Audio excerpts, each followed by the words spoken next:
제사상까지 접수한 대한민국. 여러분, 지금 전 세계에서 정말 놀라운 일이 벌어지고 있어요.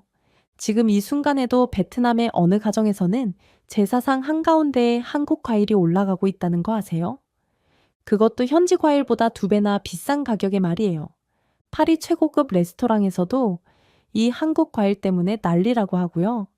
더 충격적인 건 일본이 이 과일을 자기들이 원조라며 우기고 있다고 하는데요. 도대체 무슨 일이 있었던 걸까요? 이야기를 전하는 서은비에게 여러분의 좋아요와 구독은 가장 큰 응원이 됩니다. 지금 어디에서 이 영상을 시청하고 계신지 아래 댓글에 나눠주세요. 한 프랑스 여성이 우연히 발견한 놀라운 이야기 지금 시작하겠습니다. 저는 마리 블랑 쉐입니다. 프랑스 파리에서 태어나 지금까지 20년 넘게 식품 트렌드를 연구해온 전문가죠. 유럽 미식문화연구소에서 일하면서 전 세계 60여 개국을 돌아다니며 과일 소비 패턴을 분석해왔어요. 그런 제가 2024년 초 베트남 시장 조사를 위해 하노이에 갔을 때의 일입니다. 베트남 하노이의 동수원 시장에 도착한 건 오전 7시쯤이었어요. 아직 이슬이 맺힌 과일들 사이로 현지인들이 분주히 오가고 있었죠. 저는 평소처럼 노트북을 들고 시장 곳곳을 둘러보며 베트남 사람들의 과일 구매 패턴을 관찰하기 시작했어요. 그런데 한 과일 가게 앞에서 이상한 광경을 목격했습니다. 베트남 사람들이 노란 과일을 정말 정성스럽게 고르고 있는 모습이었어요. 마치 보석을 고르듯이 하나하나 만져보고 냄새까지 맡아보더라고요. 호기심이 생긴 저는 가격표를 확인해 봤습니다. 코리안 멜론, 개당 7만 동. 깜짝 놀랐어요. 베트남 현지 멜론이 3만 동 정도인데 이건 2배가 넘는 가격이었거든요. 더 놀라운 건 그 비싼 가격에도 불구하고 사람들이 줄을 서서 사고 있다는 거였어요. 저는 옆에서 지켜보던 한 베트남 할머니에게 다가갔습니다. 할머니, 왜 이렇게 비싼 과일을 사세요? 할머니가 환한 미소를 지으며 대답하셨어요. 이건 특별한 과일이야. 한국에서 온 거라서 우리 손자 제사상에 올릴 거야. 제사상에 올린다고요? 저는 더욱 당황스러웠어요. 베트남은 열대 과일의 천국인데 굳이 비싼 한국 과일을 제사상에 올린다는 게 이해가 되지 않았거든요. 과일 상인 호황 씨에게 물어봤습니다. 이 과일이 그렇게 인기가 많나요? 아, 이게 요즘 베트남 사람들이 제일 좋아하는 과일이에요. 한국산이라서 더 귀하게 여기죠. 맛도 정말 특별하고요. 호황 씨는 참외 하나를 잘라서 제게 맛보라고 건네주었어요. 한 입 베어 물었을 때의 그 놀라움. 달콤하면서도 아삭한 식감이 정말 독특했어요. 이런 식감은 처음이네요. 그런데 더 충격적인 건 호황 씨가 씨까지 먹으라고 하는 거였어요. 한국 사람들은 이 씨까지 다 먹어요. 그래야 진짜 맛을 느낄 수 있대요. 제가 알기로는 참외라는 과일이 국제적으로 거의 알려지지 않은 마이너한 과일이었거든요. 그런데 베트남에서는 코리안 멜론이라는 이름으로 최고급 과일 취급을 받고 있었습니다. 이게 정말 현실인가 싶어서 몇 번이나 눈을 비볐어요. 정말 이상해. 멜론과 포도의 나라 프랑스도 아니고 열대 과일이 풍부한 베트남에서 굳이 한국 과일을? 그날 오후 베트남 친구 린의 집에 초대받았을 때 더 큰 충격을 받았어요. 거실 한가운데 제사상이 차려져 있었는데 그 위에 코리안 멜론이 정중앙에 놓여 있었거든요. 린, 제사상에 한국 과일을 올리는 게 전통인가요? 아니에요. 하지만 요즘에는 이 과일이 최고 대접받는 과일이거든요. 조상님께도 가장 좋은 걸 올려드려야죠. 의문이 꼬리에 꼬리를 물었어요. 더욱이 제가 아는 참외는 그저 아삭한 식감 정도로만 알려진 평범한 과일이었는데 왜 베트남 사람들은 이 과일에 그토록 열광하는 걸까요? 그날 밤 호텔 방에서 인터넷을 뒤져봤습니다. 그리고 더욱 충격적인 사실을 알게 됐어요. 베트남뿐만 아니라 태국, 말레이시아, 싱가포르까지 동남아시아 여러 나라에서 코리안 멜론이 인기를 끌고 있다는 거였습니다. 이 모든 게 사실이라면 나는 지금까지 뭘 놓치고 살았던 거지? 20년 넘게 과일 트렌드를 연구해온 전문가로서의 자존심이 상했어요. 그래서 그 자리에서 결심했습니다. 직접 한국에 가서 이 코리안 멜론의 정체를 파헤쳐 보겠다고 말이에요. 파리로 돌아온 저는 본격적으로 코리안 멜론 조사에 나섰습니다. 연구소 도서관에서 밤늦게까지 자료를 뒤지고 온라인 데이터베이스를 샅샅이 뒤져봤어요. 그런데 동료들의 반응은 생각보다 차가웠어요. 다음날 아침 회의에서 제가 베트남에서의 경험을 이야기했을 때였죠. 말이, 그거 원래 일본 품종 아니었어? 뭘 그런 걸 가지고 그래? 동료 피에르가 시큰둥하게 말했어요. 멜론이 있는데 굳이 그런 마이너한 과일을 연구할 필요가 있을까? 시간 낭비 같은데. 부서장 자크 씨도 고개를 저었어요. 말이, 우리는 유럽 시장을 분석하는 게 주 업무야. 동남아시아의 작은 트렌드에 너무 매달리지 마. 하지만 저는 포기하지 않았습니다. 오히려 동료들의 무관심이 제 호기심을 더욱 자극했어요. 이들이 모르는 뭔가가 분명히 있어. 며칠간 자료를 수집하던 중 정말 흥미로운 사실을 발견했습니다. 참외는 영어로 처음에는 오리엔탈 멜론이라고 불렸는데 지금은 코리안 멜론이라고 불린다는 거였어요. 왜 이름이 바뀌었을까요? 알고 보니 현재 참외를 제대로 재배하는 나라가 거의 한국밖에 없기 때문이었어요. 더 놀라운 발견이 있었어요. 한국 온라인 커뮤니티를 번역기를 돌려가며 읽어보니 한국 사람들의 참외에 대한 애정이 남달랐어요. 참외만큼 아삭한 게 어디 있어? 여름에 참외 없으면 뭔가 허전해. 씨까지 먹어야 진짜 참외 맛이지. 그리고 결정적인 댓글 하나를 발견했습니다. 한국인은 식감에서 감동을 찾는 민족이다. 그 한 문장이 제 시선을 완전히 바꿔놓았습니다. 맞아, 이게 바로 차이점이야. 저는 급히 근처 아시아 식품점으로 달려가서 한국산 참외를 구해왔어요. 사무실로 돌아와 동료들 앞에서 직접 참외를 깎기 시작했습니다. 여러분, 한번 맛봐보세요. 처음에는 다들 시큰둥했지만 한 입 맛보더니 표정이 달라졌어요. 어? 이게 뭐야? 이런 식감은 처음이야. 사과도 멜론도 아닌 완전히 다른 맛이네. 그때 깨달았어요. 유럽에서는 과일의 향과 단맛을 중시하는데 한국 사람들은 아삭함이라는 식감 자체에서 만족을 찾는다는 걸 말이에요. 이건 완전히 다른 미식 철학이었어요. 저는 흥분해서 동료들에게 설명했습니다. 여러분, 이 참외는 단순한 과일이 아니에요. 완전히 다른 미각 철학이 담긴 문화 상품이라고요. 서양 사람들이 와인에서 때루아를 찾듯이 한국 사람들은 과일에서 식감의 예술을 찾는 거예요.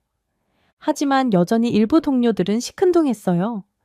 말이, 너무 과대 포장하는 거 아니야? 그냥 아삭한 과일 하나 가지고 말이야.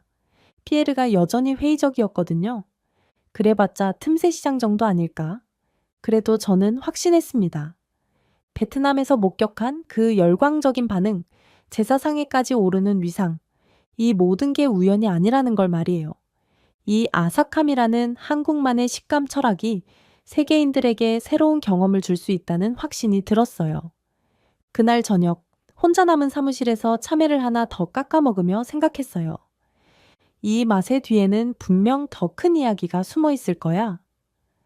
본격적인 보고서 작성에 들어가던 중 예상치 못한 일이 벌어졌습니다. 어느 화요일 오후 갑자기 일본계 멜론, 유통회사 미도리 프루츠에서 연락이 온 거예요. 마리 박사님, 잠깐 이야기 좀 나누고 싶습니다. 이틀 후 파리 시내 한 카페에서 그들을 만났어요. 정장을 말끔히 차려입은 2명의 일본인 남성이 저를 기다리고 있었죠. 저희는 미도리 프루츠의 사토와 다나카입니다. 그들이 찾아온 이유는 명확했어요. 마리 박사님께서 참외에 대해 연구하고 계신다고 들었습니다. 사토 씨가 조심스럽게 말을 꺼냈어요. 그런데 혹시 잘못된 정보를 가지고 계시는 건 아닌지 걱정됩니다. 어떤 부분이요? 제가 물어보자 다나카 씨가 자료를 꺼내며 설명했어요. 그 참외라는 건 원래 일본 품종에서 나온 겁니다. 1957년 우리가 개발한 은천 품종이죠. 한국이 가로챈 거나 마찬가지예요. 너무 과대평가하지 마시기 바랍니다. 저는 당황했지만 곧바로 반박했어요. 하지만 지금 일본에서는 참외를 거의 재배하지 않잖아요? 그건 사토 씨가 잠깐 말을 멈췄어요. 일본은 더 고급스러운 멜론 쪽으로 발전했기 때문입니다. 더 세련된 선택이었죠. 뭔가 석연치 않았어요. 그럼 왜 지금 와서 참외에 관심을 가지시는 거죠? 우리는 정확한 정보가 퍼지기를 바랄 뿐입니다. 그들이 돌아간 후 저는 더 깊이 조사에 들어갔어요. 그리고 충격적인 사실들을 하나씩 발견하기 시작했습니다. 일본 농업 통계를 뒤져보니 1970년대부터 일본의 참외 재배 면적이 급격히 줄어들었더라고요. 대신 머스크멜론과 칸탈루프 같은 서양 멜론 재배에 집중했던 거죠. 더 놀라운 건 일본 정부가 1980년대에 전통 과일 목록에서 참외를 제외시켜버린 거였어요. 잠깐, 그럼 일본이 참외를 포기한 거잖아? 반면 한국의 상황은 완전히 달랐어요. 한국은 그 은천 품종을 받아들인 후 꾸준히 개량해 나갔습니다. 1975년 신은천 참외, 금사라기 참외. 일본이 포기한 참외를 한국이 60년 넘게 발전시켜 온 거였어요. 더욱 결정적인 차이를 발견했습니다. 일본은 참외를 단순히 과일 중 하나로만 봤지만 한국은 완전히 다른 접근을 했어요. 씨까지 먹는 방식, 아삭함을 살리는 보관법, 장아찌나 무침 같은 다양한 요리법. 참외와 관련된 모든 문화가 한국에서 꽃을 피웠던 거죠. 그날 밤 한국 농업 연구 논문을 읽다가 감동적인 구절을 발견했어요. 참외는 한국인에게 단순한 과일이 아니라 여름의 추억이자 가족의 정기다. 이제 알겠어. 일본은 씨앗만 주고 떠났고 한국은 그 씨앗으로 거대한 나무를 키웠구나. 다음 날 사토 씨에게 전화를 걸었어요. 사토 씨, 어제 자료를 더 찾아봤는데요. 아, 그러세요? 일본이 참외를 포기한 건 1970년대부터였네요. 그런데 지금 와서 품종권을 주장하시는 건가요? 전화 너머로 긴 침묵이 흘렀어요. 마리 박사님, 그건 복잡한 문제입니다. 복잡하지 않아요. 버린 걸 다시 찾으려고 하시는 거죠. 한국이 아니었다면 참외는 정말로 이 세상에서 사라졌을지도 몰라요. 그 순간 깨달았습니다. 이건 단순한 농업 성공 스토리가 아니라 한 민족이 전통을 지키면서도 혁신을 이뤄낸 정말 대단한 이야기라는 걸 말이에요. 자료를 더 파헤쳐 보니 정말 가슴 찡한 이야기들을 발견했습니다. 한국농업사 연구서를 뒤져보다가 1960년대 기록을 찾아냈어요. 그 시절 한국에는 청참외, 개구리 참외, 성환 참외 같은 전통 참외들이 있었다고 하더라고요. 한 할머니의 증언이 특히 기억에 남아요. 그때는 정말 가난했지. 사과도 배도 제대로 달지 않던 시절이었어. 하지만 여름이면 참외 하나로 하루를 버텼지.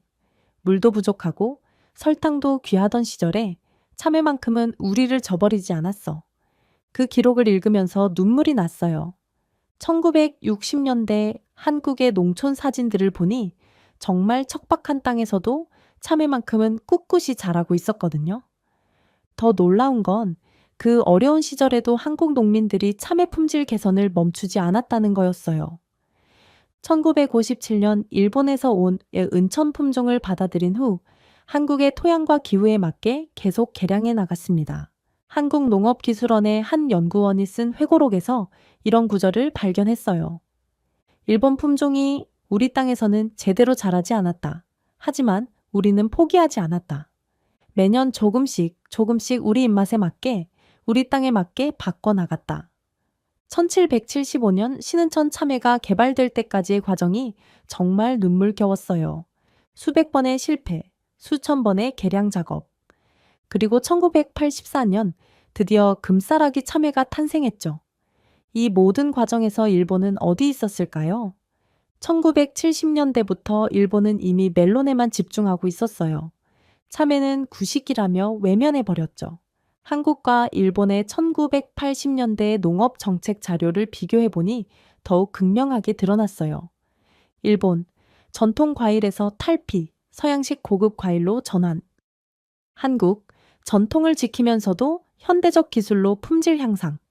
완전히 다른 방향이었어요.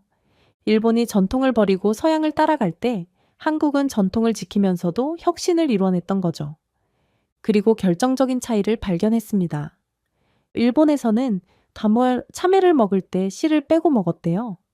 하지만 한국에서는 씨까지 함께 먹는 문화가 발달했죠.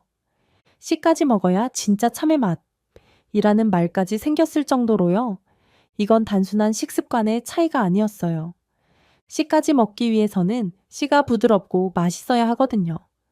그래서 한국 농민들은 씨의 품질까지 신경 쓰며 품종을 개량했던 거예요. 아, 이제 이해됐어. 일본은 겉모양만 보고 한국은 속까지 완벽하게 만들었구나. 한국 참외 농가의 3대째 농민이 한 말이 정말 인상 깊었어요.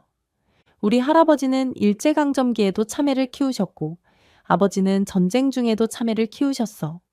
나도 IMF 때도 참외를 키웠지. 이게 바로 우리의 역사야. 베트남에서 목격한 그 코리안 멜론, 열풍의 진짜 이유가 보였어요. 이건 단순한 과일이 아니라 한국이라는 나라가 60년 동안 쌓아온 정성과 사랑의 결과물이었던 거죠. 드디어 한국 땅을 밟았습니다.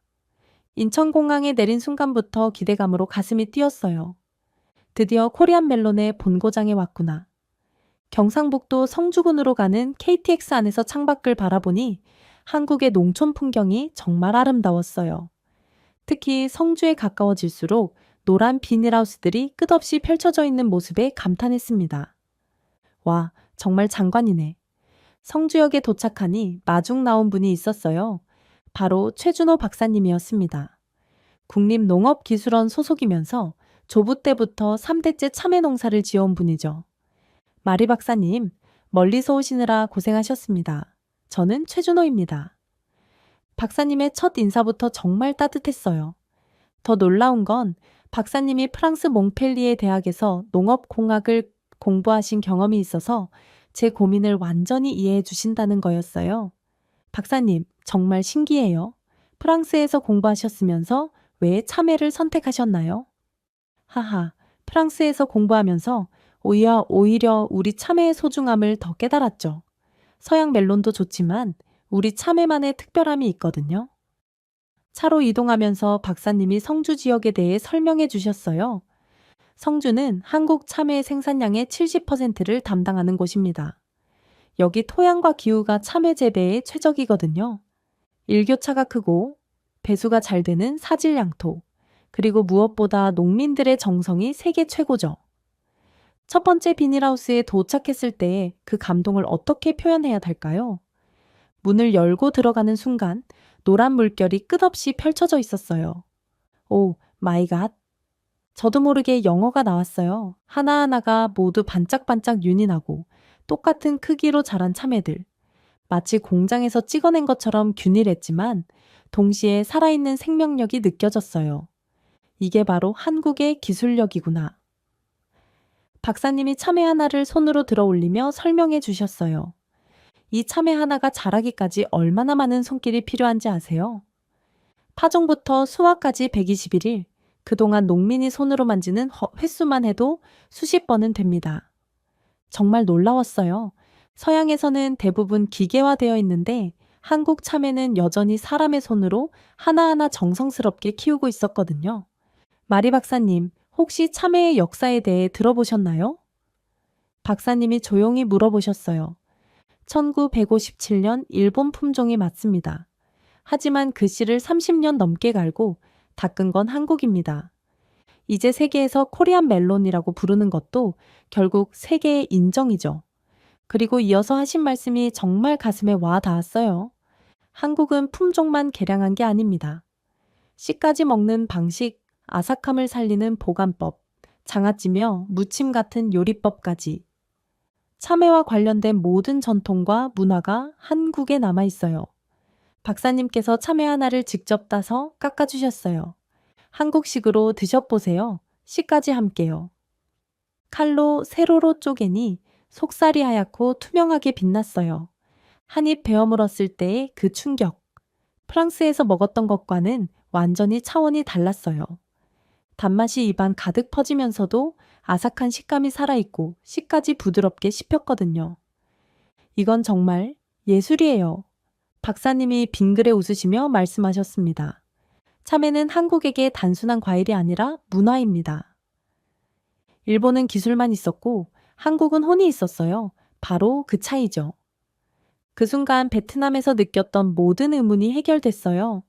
왜 베트남 사람들이 코리안 멜론을 제사상에 올리는지, 왜 비싼 값을 주고도 사려고 하는지, 이건 단순한 과일이 아니라 한국이라는 나라의 정신과 문화가 고스란히 담긴 특별한 작품이었던 거죠.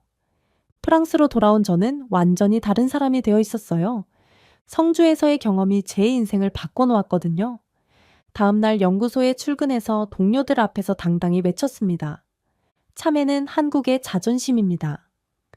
피에르가 여전히 의심스러운 표정으로 물어봤어요.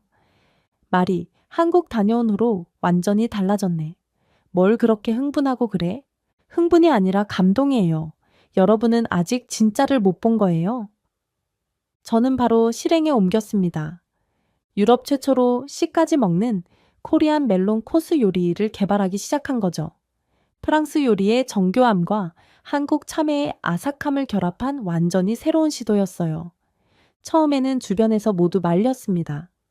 부서장 자크 씨가 걱정스럽게 말했어요. 말이 미쳤어? 프랑스 사람들이 그런 걸 받아들일 리 없어. 게다가 씨까지 먹는다고? 그건 너무 이상하잖아. 하지만 저는 확신했어요. 성주에서 느꼈던 그 감동을 프랑스 사람들도 분명 느낄 수 있을 거라고 말이에요. 집에서 밤늦게까지 레시피를 연구했어요. 참외의 아삭함을 살리면서도 프랑스인들이 좋아할 만한 조합을 찾아보았죠. 참외 가스파초, 참외와 염소 치즈, 샐러드, 참외 셔벗 하나씩 만들어 보며 완벽한 맛의 조합을 찾아갔어요. 2주 후 드디어 첫 번째 시식회를 열었습니다. 파리 최고급 레스토랑 에르그랑 모에의 미셸 셰프를 초대했어요. 프랑스 요리계의 거장으로 불리는 분이죠. 미셸 셰프, 새로운 과일을 소개해드리고 싶어요. 오, 마리 박사님이 직접 뭔가 특별한 건가요? 첫 번째 요리를 내놓았어요. 참외와 프로슈토를 곁들인 전체였죠. 미셸 셰프가 한 입 맛보더니 눈이 휘둥그레졌어요. 이게 뭐야? 이런 식감은 처음이야. 달콤하면서도 아삭해. 멜론과도 다르고 사과와도 달라. 두 번째 요리로 참외 수프를 내놓았어요. 씨까지 먹는 과일이라고? 한국에만 이런 게 있다고? 셰프가 정말 놀라워 하시더라고요. 그날 이후로 일이 급속도로 풀리기 시작했어요. 미셸 셰프가 르그랑보에에서 코리안 멜론 코스를 정식 메뉴로 채택한 거예요. 파리 최고급 레스토랑에서 한국 참외가 주인공이 된 거죠. 입소문이 퍼지면서 다른 레스토랑들도 앞다투어 연락이 왔어요. 우리 레스토랑에도 그 코리안 멜론 요리를 소개해 주세요. 프랑스 미식 잡지 구름의 파리지앵에서 취재 요청이 들어왔을 때는 정말 꿈 같았어요. 기자가 물어봤어요. 마리 박사님, 이 코리안 멜론이 그렇게 특별한가요? 특별한 게 아니라 혁명적이에요. 이제 유럽 과일 시장의 판도가 바뀔 겁니다. 기사가 나간 후 반응이 폭발적이었어요. 잡지 표지에는 이런 제목이 실렸죠. 이제 멜론은 뒤로 물러나야 할 때다. 코리안 멜론의 시대가 왔다. 더 놀라운 건 제가 개발한 요리법이 다른 유럽 국가들로도 퍼져나갔다는 거예요. 독일의 쿠친마이스터, 이탈리아의 라 타볼라, 스페인의 엘 체프, 유럽 각국의 고급 레스토랑들이 모두 코리안 멜론을 찾기 시작했습니다. 런던의 한 레스토랑 사장이 직접 전화를 걸어왔어요. 마리 박사님, 정말 놀라워요. 씨까지 먹는 과일이 이렇게 맛있을 줄이야. 우리 손님들이 이 아삭한 식감이 바로 한국의 맛이라고 하더라고요. 유럽 전역에서 코리안 멜론 열풍이 불기 시작했어요. 그리고 모든 유럽 사람들이 한 목소리로 말했습니다. 이건 단순한 과일이 아니야. 한국의 철학이 담긴 문화 상품이야. 바로 그때 깨달았어요. 제가 성주에서 느꼈던 그 감동을 이제 전 유럽이 함께 느끼고 있다는 걸 말이에요. 시간이 흘러 저는 완전히 달라진 사람이 되어 있었습니다. 단순한 식품 연구가에서 코리안 멜론 전도사가 되어 있었어요. 유럽 각국에서 강연 요청이 쏟아져 들어왔습니다. 베를린에서 열린 국제식품 박람회에서의 강연이 특히 기억에 남아요. 마리 박사님, 코리안 멜론의 철학에 대해 이야기해 주세요. 500명이 넘는 청중 앞에서 저는 자신 있게 말했어요. 여러분, 식감의 철학이라는 말을 들어보셨나요? 서양에서는 과일의 향과 단맛을 중시하지만 한국에서는 아삭함 자체가 하나의 예술입니다. 이건 단순한 과일이 아니라 한국이라는 민족의 정신 그 자체입니다. 청중들의 반응이 뜨거웠어요. 독일의 한 요리 연구가가 손을 들고 질문했습니다. 그럼 코리안 멜론은 왜 다른 나라에서는 찾아볼 수 없나요? 좋은 질문이네요. 한국만이 60년 넘게 이 과일에 혼을 불어넣었기 때문입니다. 그때 정말 놀라운 변화가 일어나고 있었어요. 프랑스, 독일, 이탈리아, 스페인. 이제 유럽 전체가 참외를 한국을 통해서만 알게 됐거든요. 베트남에서 시작된 코리안 멜론 열풍이 이제 전 세계로 퍼져나간 거죠. 로마에서 열린 세계 과일 학회에서 더욱 극적인 일이 벌어졌어요. 일본 농업 관계자들이 저를 찾아온 거예요. 마리 박사님, 참외 품종권에 대해 이야기하고 싶습니다. 예상했던 일이었지만 제 대답은 단호했어요. 죄송하지만 이미 늦었습니다. 참외는 이제 세계인들에게 완전히 한국의 것이에요. 1970년대에 포기하셨잖아요. 지금 와서 되찾으려고 하시는 건가요? 일본 측 대표가 당황하며 말했어요. 하지만 원래 우리가 개발한 품종이 맞아요. 하지만 그 품종을 살리고 키운 건 한국입니다. 일본은 이미 포기했잖아요. 실제로 그랬어요. 이제 전 세계 어디를 가도 상황은 똑같았습니다. 참외를 말하면 사람들은 자동으로 한국을 떠올렸어요. 코리안 멜론, 참외. 이 모든 단어가 한국을 상징하는 브랜드가 되었습니다. 밀라노에서 만난 이탈리아 요리사가 한 말이 인상적이었어요. 마리 박사님, 정말 신기해요. 이 과일을 먹으면 한국이 떠올라요.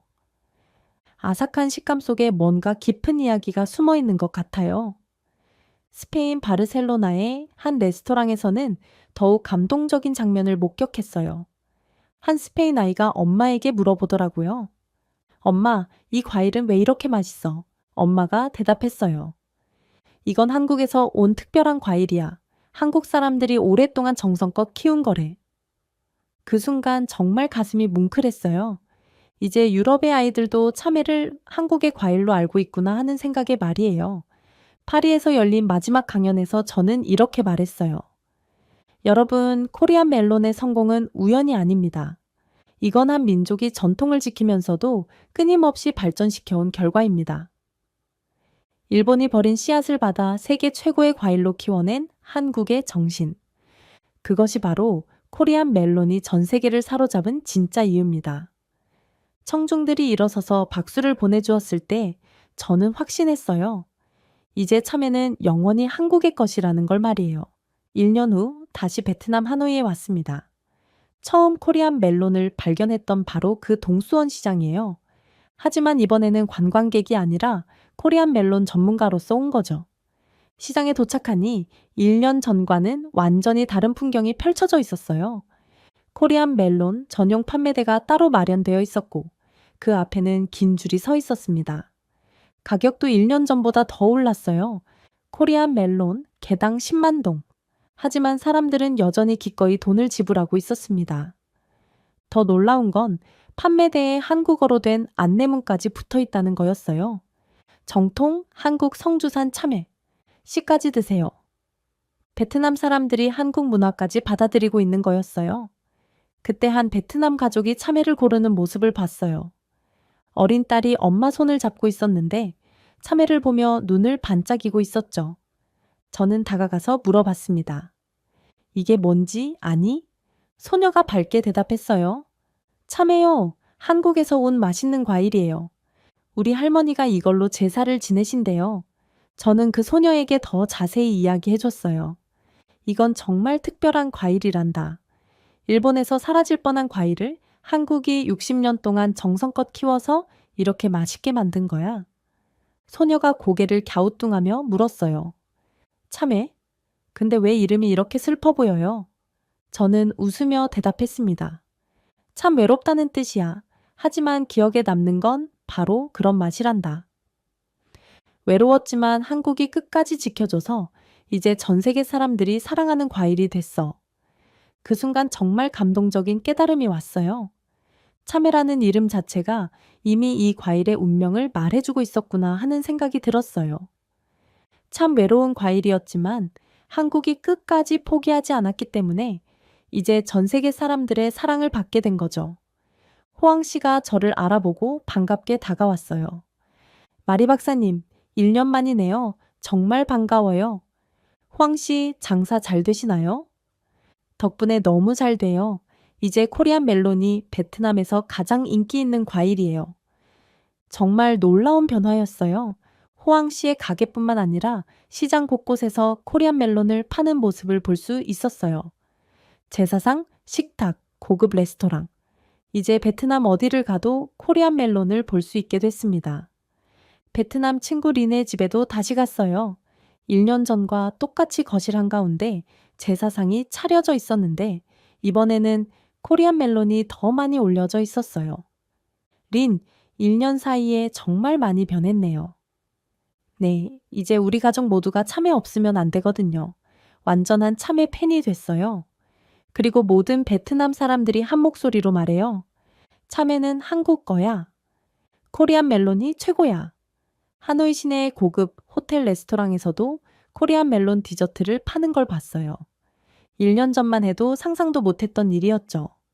마지막 날 성주의 최준호 박사님께 화상 통화로 연락을 드렸어요. 박사님, 정말 감사해요. 박사님이 보여주신 한국의 정신이 이제 전 세계로 퍼져나가고 있어요. 마리 박사님 덕분이에요. 우리 참외를 세계에 알려주셔서 정말 고맙습니다. 박사님이 뒤에서 노란 참외들을 보여주시며 말씀하셨어요. 올해 수확량이 작년보다 30% 늘었어요. 수출 주문이 너무 많이 들어와서요. 베트남뿐만 아니라 유럽에서도 주문이 계속 들어오고 있어요.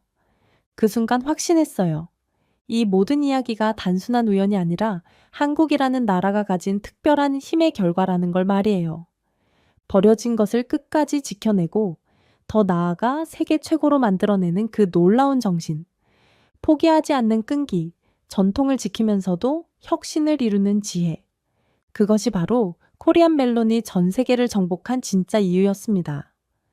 공항으로 가는 택시 안에서 창밖을 바라보며 생각했어요.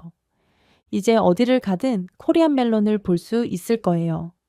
그리고 그 과일을 보는 사람들은 모두 한국을 떠올릴 거고요. 일본이 버린 과일, 한국이 살려냈다. 그리고 전 세계가 무릎 꿇었다. 이제 이 이야기는 영원히 기억될 겁니다. 세계가 경악한 소식입니다. 한국 땅속에 숨겨진 세계 최고의 희귀 광물이 발견되며 글로벌 자원 시장을 뒤흔들고 있다고 합니다. 미국과 유럽의 기업들은 한국의 첨단 드론 탐사 기술과 광물 선별 기술에 열광하며 경쟁적으로 계약을 제안하고 있다고 하는데요. 불과 얼마나 전까지 자원 빈국이라 불리던 한국이 이제 미래 자원 강국으로 주목받는 반전이 일어났습니다. 이 모든 사태의 시작점에는 영국 지질조사국의 엘리자베스 그린 박사와 한국지질자원연구원의 전호석 박사가 있었다고 하는데요. 도대체 어떻게 세계 에너지 시장의 판도를 바꾸게 된 걸까요? 이야기를 전하는 서은비에게 여러분의 좋아요와 구독은 가장 큰 응원이 됩니다. 지금 어디에서 이 영상을 시청하고 계신지 아래 댓글에 나눠주세요. 한국이 자원 강국으로 도약하는 놀라운 여정, 지금 시작합니다. 아무도 믿지 않았습니다. 세계 최고 수준의 바나듐과 텅스텐이 한국 땅 속에 묻혀 있다는 사실을. 엘리자베스, 당신이 보낸 데이터는 너무 비현실적입니다. 영국 지질조사국 회의실에서 던져진 이 말에 저는 고개를 들었습니다. 청풍호 지역의 광물 함량은 세계 최고 수준을 기록하고 있어요. 제 목소리는 흔들림 없이 단단했지만 선배 지질학자들의 표정은 의심으로 가득했습니다. 그곳이 어디라고? 한국의 어느 호수? 네, 충청북도 제천시의 청풍호 지역입니다. 회의실 안에 작은 웃음소리가 번졌습니다. 확실한 거요. 중국도 아니고 한국에서 그런 수준의 광물이 나온다고? 저는 태연하게 노트북을 열었습니다. 제가 현장에 직접 가보려고 합니다. 2023년 5월의 어느 날, 저는 인천공항에 도착했습니다. 38세의 영국 지질조사국 선임 과학자로서 수많은 탐사 경험이 있었지만 한국은 처음이었습니다. 솔직히 말하면 저도 반신반의했습니다. 첨단 기술의 나라로는 알고 있었지만 광물 자원 강국이라는 이미지는 없었기 때문입니다. 청풍호에 도착했을 때 제 눈앞에 펼쳐진 풍경은 놀라웠습니다.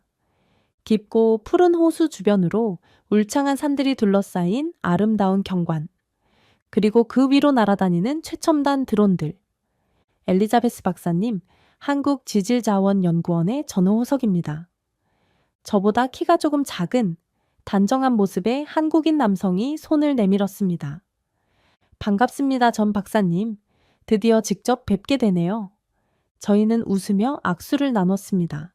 저희 드론 탐사팀을 소개해 드릴게요. 전호석 박사는 저를 현장 중앙의 차량형 드론 관제센터로 안내했습니다. 그곳에서 저는 진짜 놀라운 광경을 목격했습니다. 최첨단 드론들이 각각 다른 임무를 수행하며 하늘을 누비고 있었습니다. 저 드론들은 두산 모빌리티 이노베이션과 드론 시스템이라는 한국 기업들이 개발한 겁니다. 전 박사의 설명을 들으며 저는 입을 다물지 못했습니다. 수소연료, 전지 드론은 장시간 비행이 가능해서 넓은 지역을 탐사할 수 있고, 저기 보이는 드론은 자성을 감지하는 센서를 탑재해 지하 광물을 탐색합니다. 영국에서도 드론 탐사를 하긴 했지만 이 정도 수준은 아니었습니다.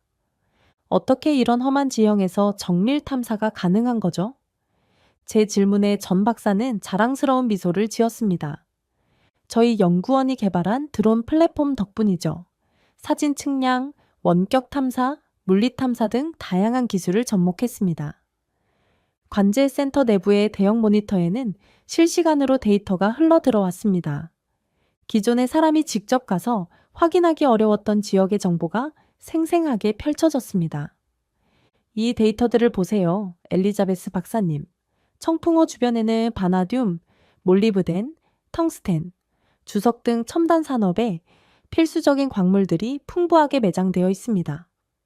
화면에 표시된 수치를 보고 저는 숨이 막혔습니다. 정말 놀라운데요. 특히 바나듐 수치가. 전 박사는 고개를 끄덕였습니다. 네, 세계 최고 수준입니다. 특히 2개의 주요 지역에서 발견된 바나듐은 품질도 뛰어나죠. 제 머릿속에서 영국 동료들의 의심 가득한 표정이 스쳐 지나갔습니다. 이 광물들이 확보된다면 첨단 산업의 판도가 바뀔 수도 있었습니다. 샘플을 직접 확인하고 싶습니다. 전 박사는 환한 미소와 함께 고개를 끄덕였습니다. 당연하죠. 연구실로 모셔드리겠습니다. 그날 저녁, 호텔 침대에 누워 천장을 바라보며 생각했습니다. 제가 발을 디딘 이 나라의 땅속에는 세계가 놀랄 보물이 숨겨져 있었습니다. 그리고 그 보물을 찾아내는 기술도 세계 최고 수준이었죠. 영국에서 가져온 선입견이 하나둘 무너지는 소리가 들리는 것 같았습니다. 이건 시작에 불과했습니다. 대전에 위치한 한국지질자원연구원은 생각보다 훨씬 넓고 최첨단 시설을 갖추고 있었습니다. 우와, 이런 규모일 줄 몰랐어요. 제 감탄에 전호석 박사는 웃음을 지었습니다.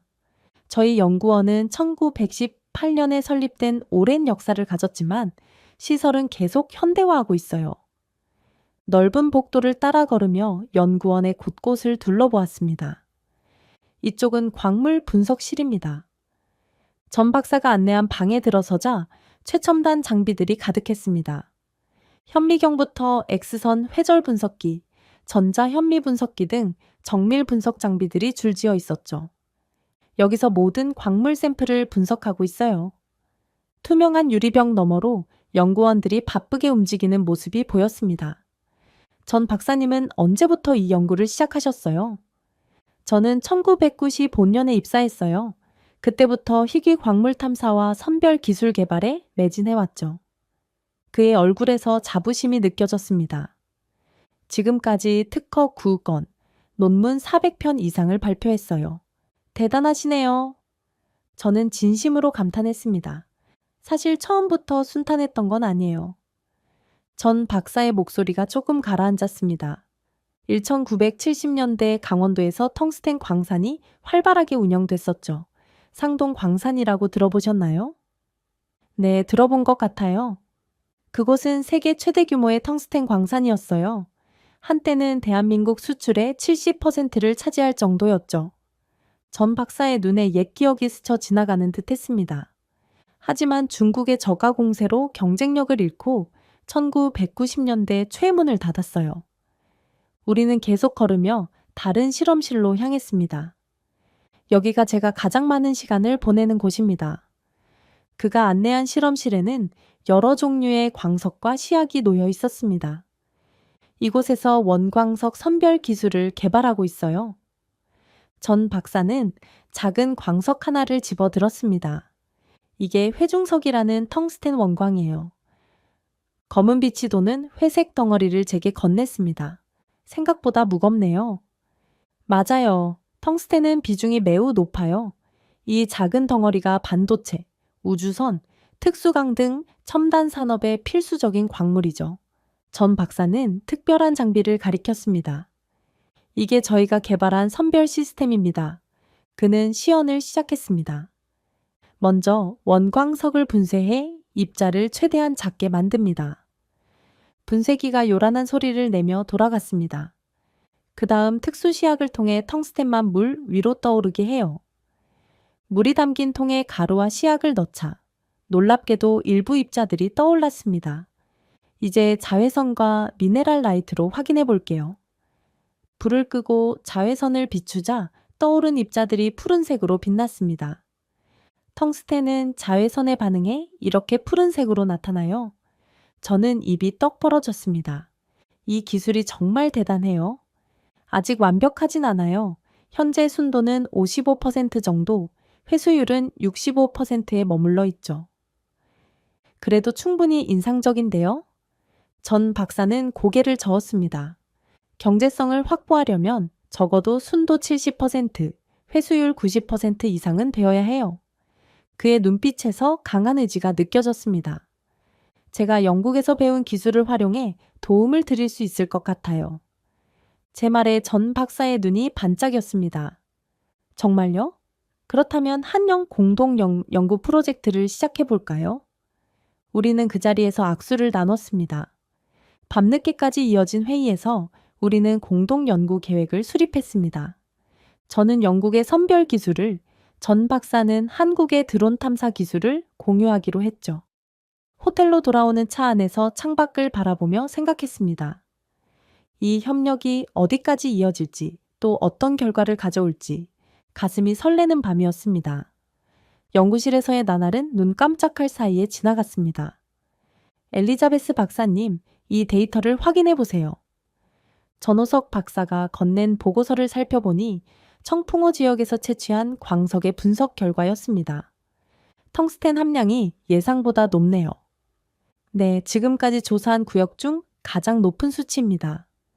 우리는 테이블 앞에 앉아 자세히 데이터를 검토했습니다. 이 정도 함량이면 경제성이 충분히 있을까요? 전 박사는 머리를 긁적였습니다. 그건 선별 기술의 효율성에 달려 있어요. 현재 기술로는 경제성이 부족하지만 그의 목소리에 확신이 묻어났습니다. 우리가 함께 개발 중인 새로운 시약 처방이 성공한다면 충분히 가능해요. 저는 고개를 끄덕였습니다. 텅스텐이 왜 이렇게 중요한지 일반 사람들은 잘 모르더라고요.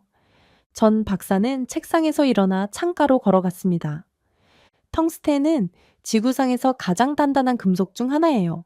녹는 점도 3422도로 매우 높고요.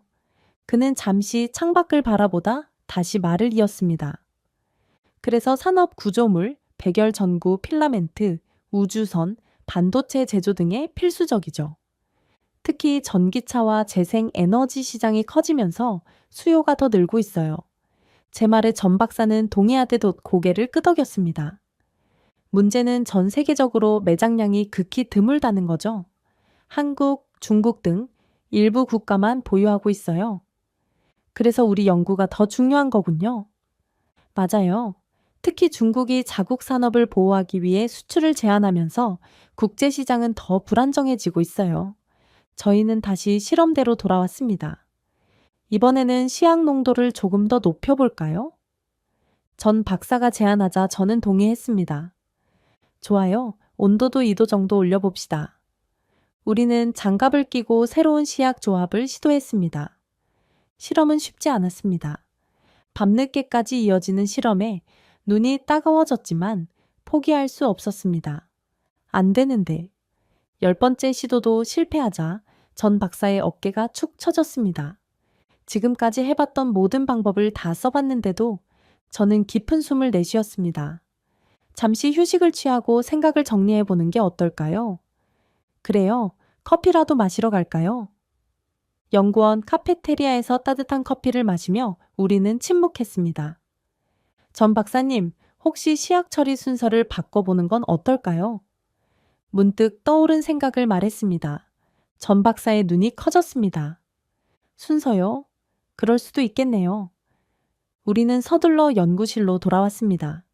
기존에는 애시약을 먼저 넣고 B를 나중에 넣었는데 순서를 바꾸면 새로운 방식으로 실험을 시작했습니다.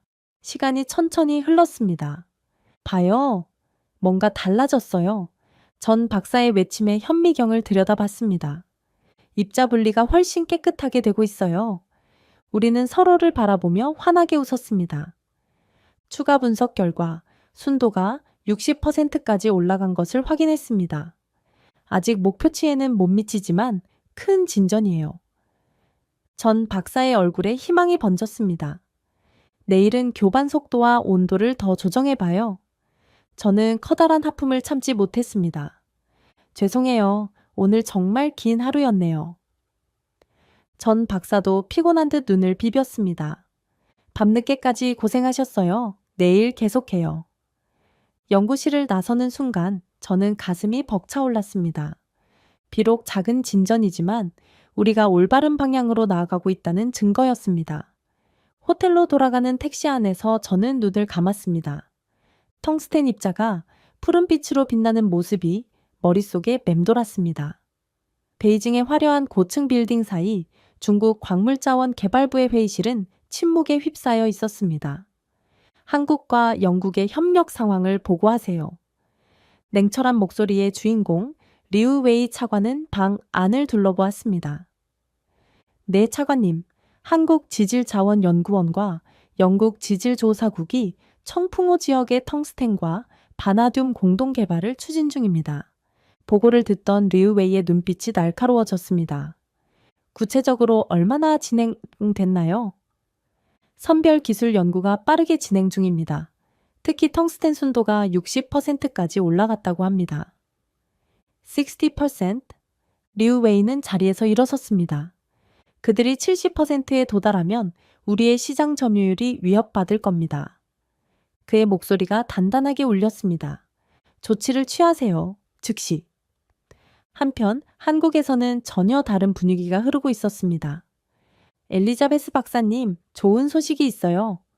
아침 일찍 연구실에 들어선 전호석 박사의 얼굴에 환한 미소가 번졌습니다.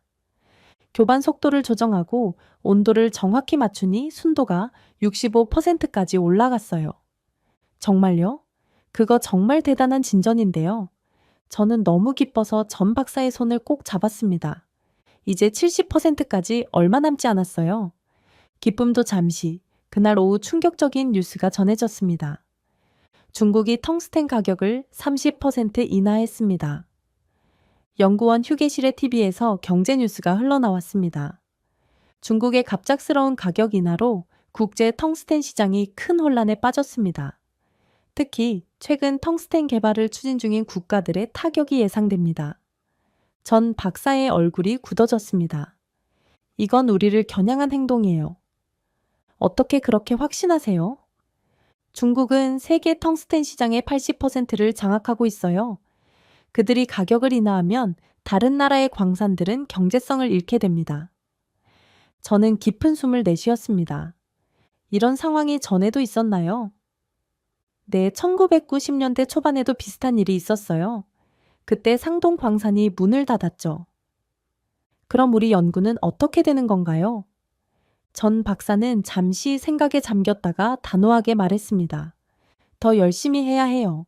선별 기술의 효율성을 높여 경제성을 확보해야 합니다. 그의 얼굴에서 굳은 결의가 느껴졌습니다. 상황은 더 악화되었습니다. 다음 날 아침 전 박사가 화가 난 목소리로 전화를 걸어왔습니다. 엘리자베스 박사님, 연구원 네트워크에 누군가 침입했어요. 뭐라고요? 해킹이요. 네, 다행히 핵심 데이터는 별도 서버에 있어서 안전합니다만 분명 누군가 우리 연구를 노리고 있어요. 저는 급하게 연구원으로 향했습니다. 도착하니 보안팀이 분주하게 움직이고 있었습니다. IP 주소를 추적해 보니 중국에서 온 것으로 확인됐습니다. 보안 담당자의 보고에 전 박사의 표정이 어두워졌습니다. 예상대로군요. 어떻게 해야 할까요? 저는 걱정스러운 목소리로 물었습니다. 제가 영국 정보국에 연락해 볼게요. 추가 보안 조치를 요청할 수 있을 거예요. 전 박사는 고마운 표정을 지었습니다. 정말 도움이 되겠네요. 그날 오후 우리는 비상회의를 열었습니다. 앞으로 모든 연구 데이터는 오프라인으로 관리합시다. 네트워크 보안도 강화할게요. 팀원들이 하나둘 아이디어를 제시했습니다. 회의가 끝난 후 전 박사와 저는 연구원 옥상에 올라갔습니다. 석양이 청풍호 너머로 붉게 물들고 있었습니다. 포기하고 싶지 않아요. 전 박사의 목소리가 조용히 울렸습니다. 우리가 개발하는 기술은 한국의 미래를 바꿀 수 있어요. 저는 그의 눈빛에서 흔들림 없는 의지를 느꼈습니다. 저도 포기할 생각 없어요. 오히려 이런 방해가 우리의 결심을 더 단단하게 만들었네요. 우리는 석양을 바라보며 서 있었습니다. 어려움은 더 커졌지만 우리의 결의도 그만큼 강해졌습니다. 연구실의 시계는 새벽 3시를 가리키고 있었습니다. 이번엔 어떨까요? 전호석 박사의 목소리에 긴장감이 묻어났습니다. 저는 피곤한 눈을 비비며 현미경을 들여다봤습니다. 세상에, 제 목소리에 전 박사가 다가왔습니다. 뭐가 보이나요? 직접 보세요. 전 박사가 현미경을 들여다보더니 환호성을 질렀습니다. 성공이다. 일주일 동안 밤낮 없이 시약 처리 순서와 온도, 교반 속도 등 모든 환경 조건을 최적화한 결과 마침내 텅스텐 순도 70%, 회수율 90%를 달성했습니다. 이제 경제성 확보가 가능해요. 우리는 너무 기뻐서 서로를 바라보며 웃었습니다. 전 박사님, 잠시만요. 저는 가방에서 작은 병을 꺼냈습니다. 이건 샴페인인가요? 네, 언젠가 성공할 날을 위해 준비해뒀어요. 우리는 종이컵에 샴페인을 따르며 성공을 자축했습니다. 이걸로 중국의 가격이나 전략을 이겨낼 수 있을까요?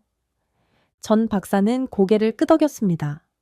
계산해보니 기존 대비 경제성이 20% 향상됐어요. 충분히 경쟁력이 있습니다.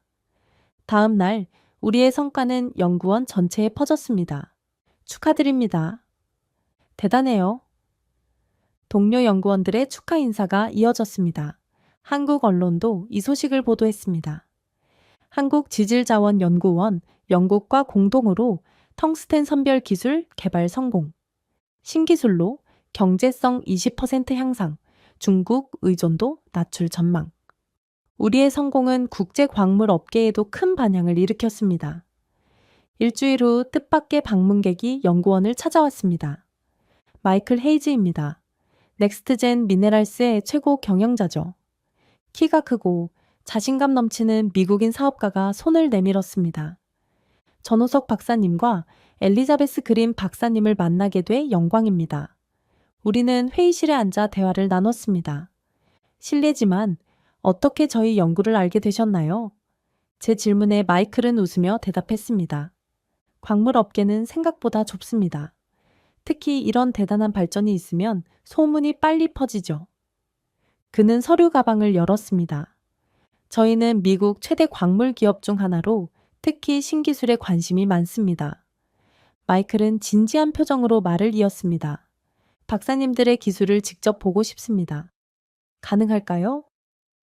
전 박사는 저를 바라봤고 저는 고개를 끄덕였습니다.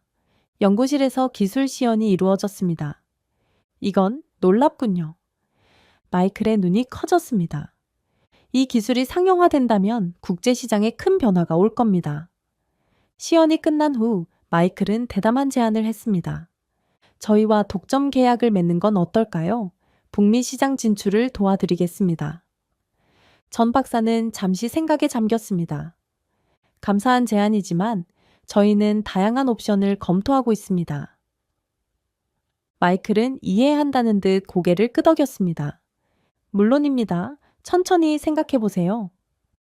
마이클이 떠난 후 전 박사와 저는 향후 전략을 논의했습니다.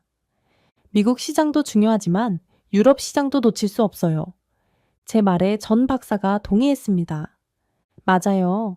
다양한 시장에 진출해야 안정적인 수출이 가능해질 거예요. 제가 유럽 연결망을 활용해 볼게요. 특히 영국과 독일 기업들이 관심을 보일 거예요. 전 박사의 눈이 반짝였습니다. 정말 도움이 되겠네요.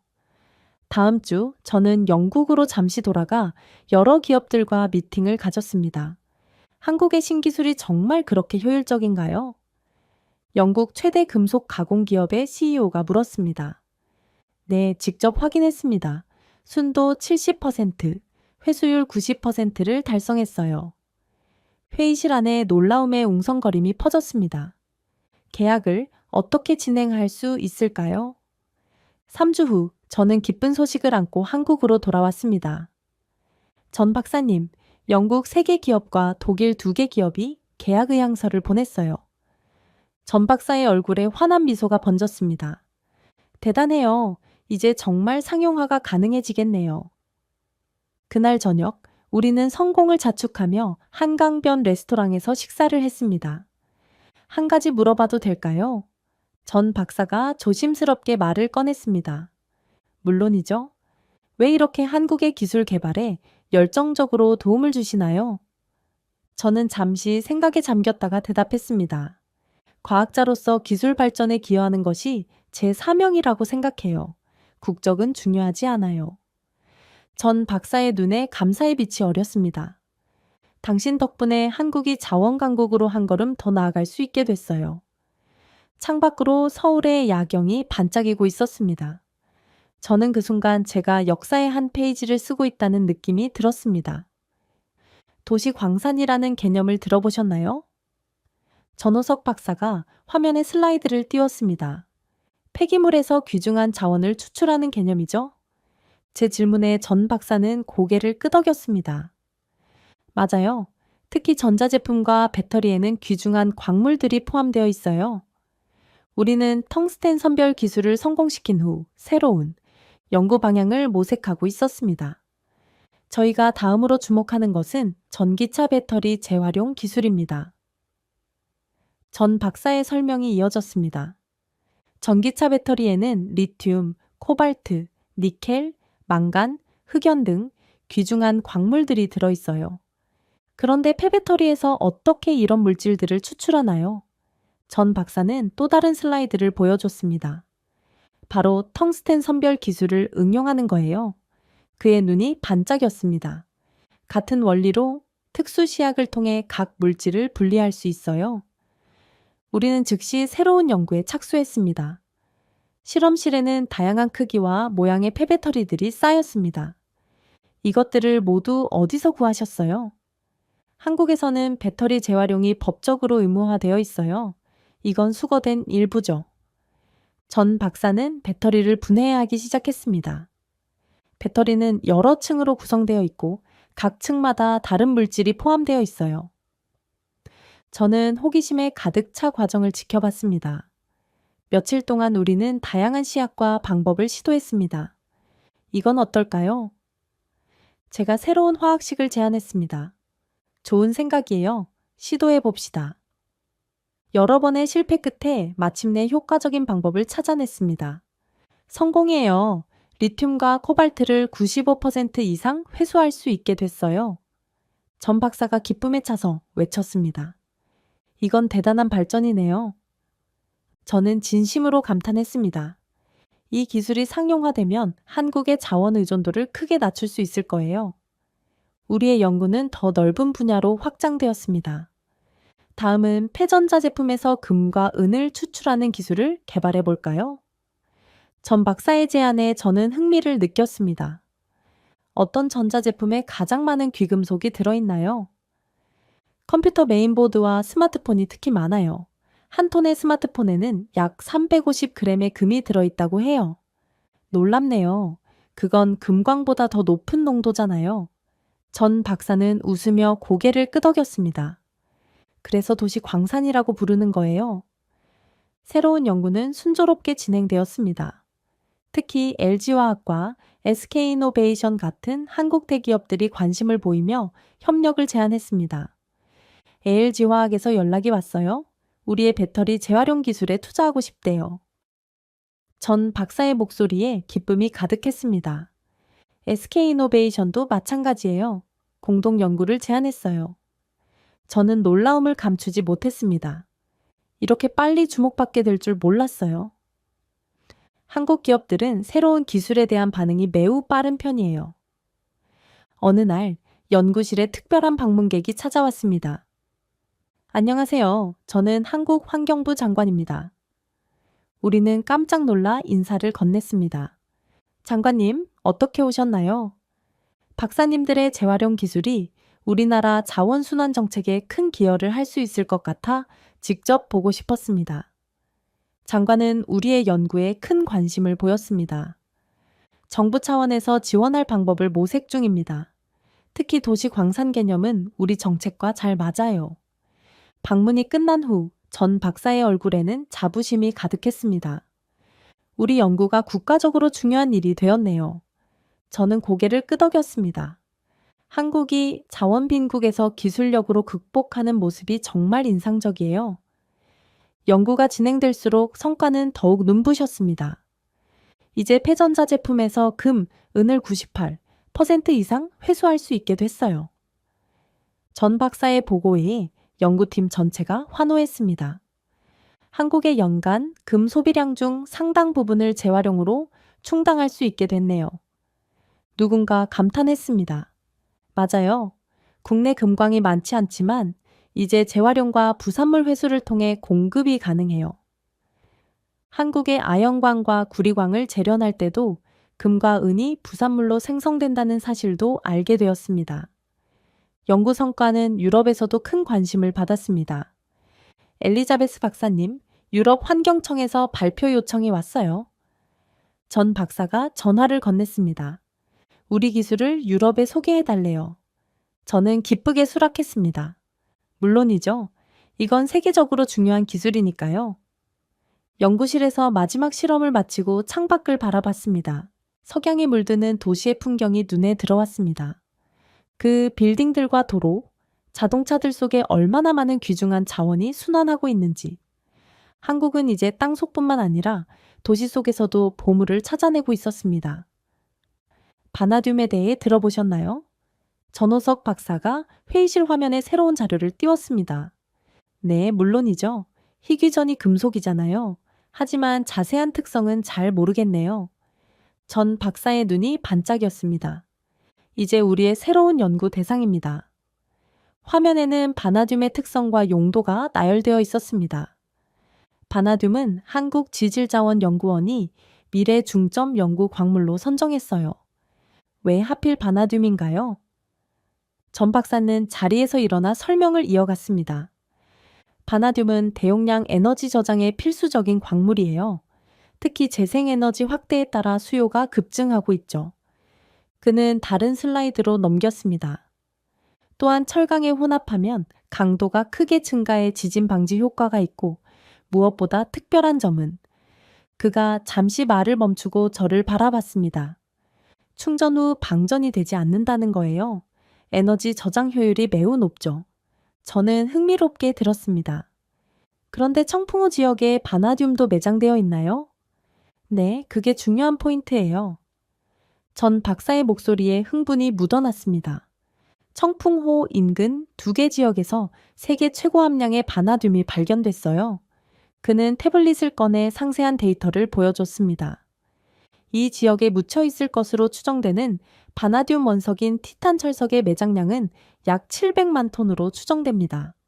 엄청난 규모네요. 게다가 우리가 개발한 텅스텐 선별 기술을 응용하면 바나듐도 효율적으로 추출할 수 있을 거예요. 저는 즉시 관심을 보였습니다. 어떻게 시작하면 될까요? 그렇게 바나듐 연구가 본격적으로 시작되었습니다. 드론을 통해 더 정밀한 지질 조사를 진행했고 새로운 샘플들을 채취했습니다. 이건 정말 놀라운 함량이에요. 현미경으로 샘플을 분석한 전 박사가 외쳤습니다. 5% 이상의 V2O5 함량을 보여요. 일반적으로 경제성 있는 수준이 1% 정도인 걸 감안하면 세계 최고 수준이군요. 우리는 바나듐 추출 기술 개발에 몰두했습니다. 텅스텐 선별 기술의 경험을 바탕으로 더 빠르게 진전을 이룰 수 있었습니다. 한 달이 지난 어느 날 전 박사가 흥분해서 연구실로 뛰어들어왔습니다.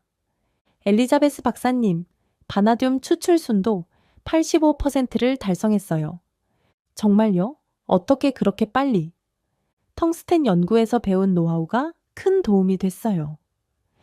우리의 성과가 알려지자 국제적인 반향이 일었습니다.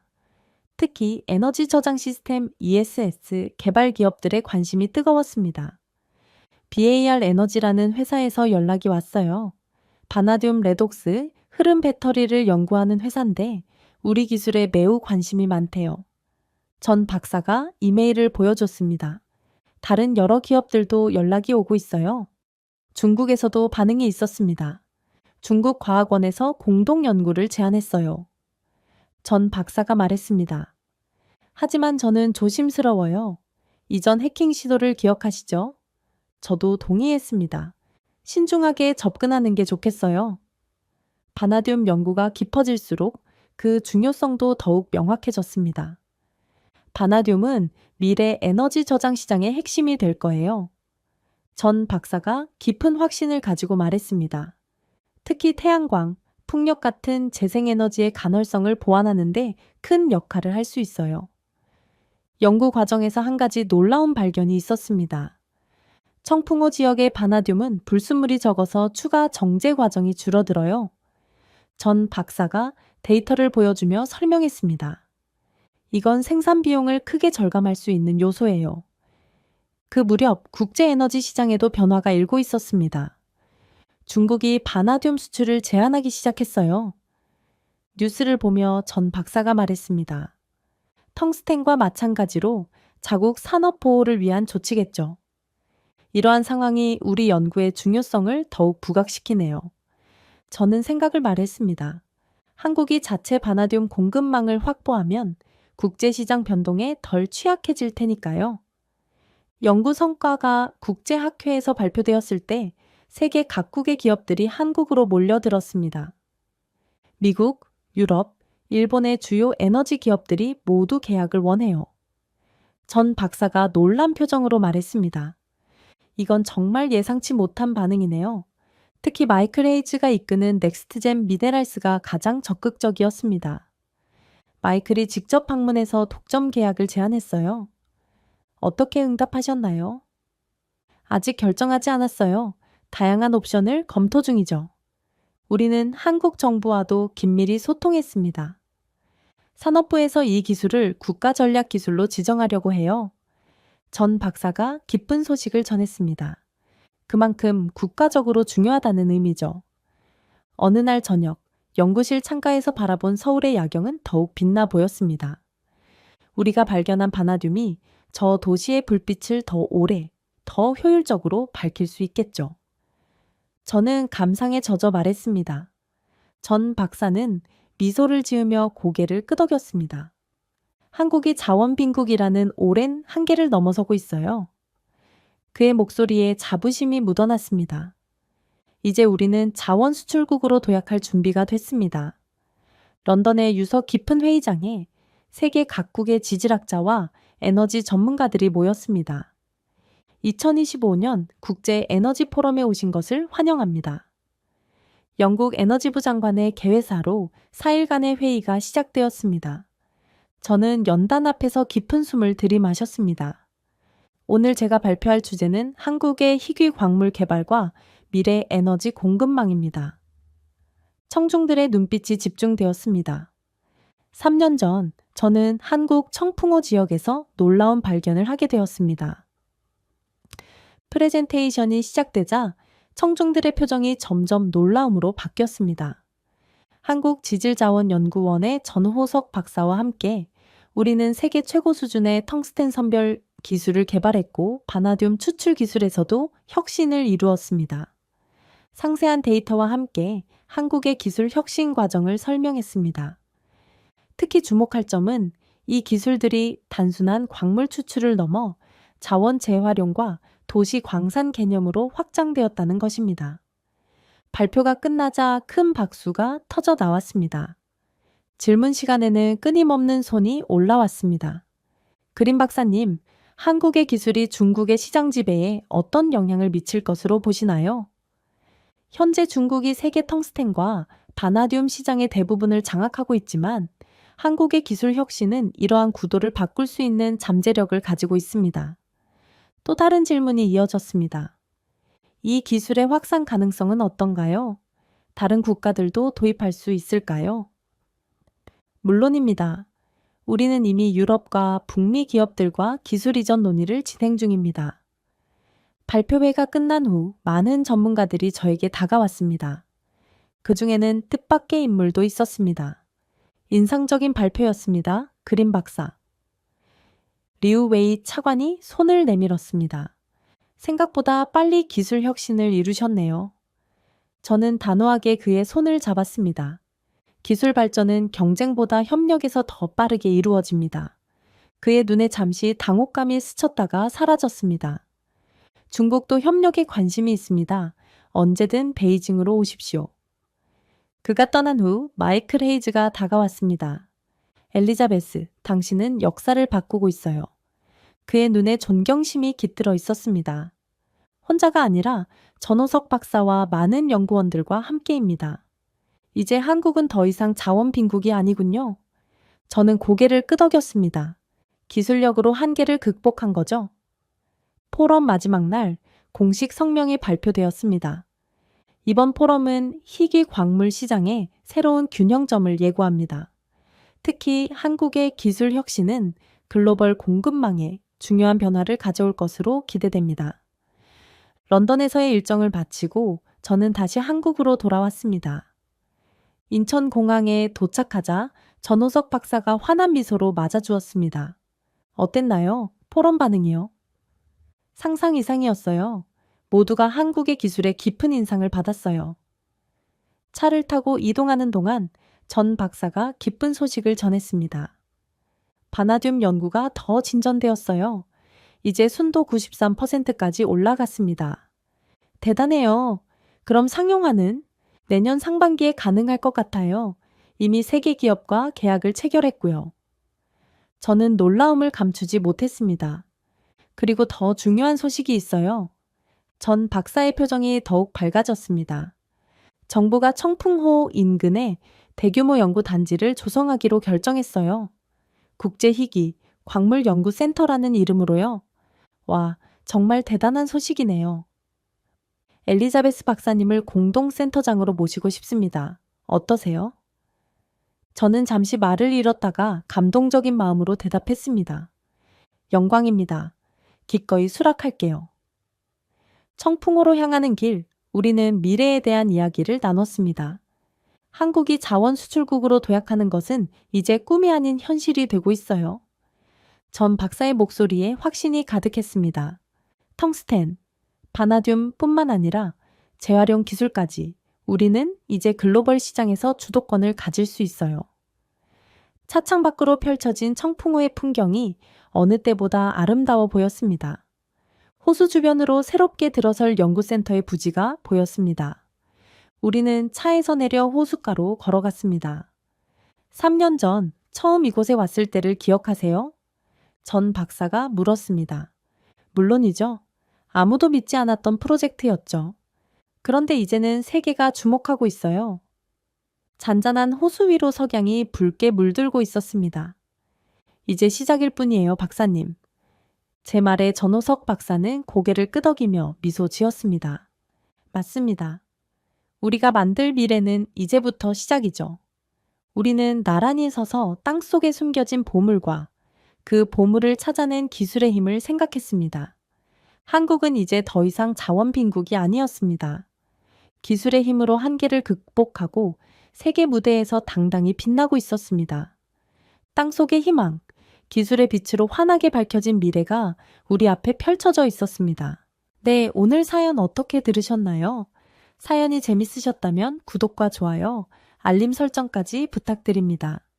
그럼 지금까지 사연을 전해드린 감동이야기 서은비였고요.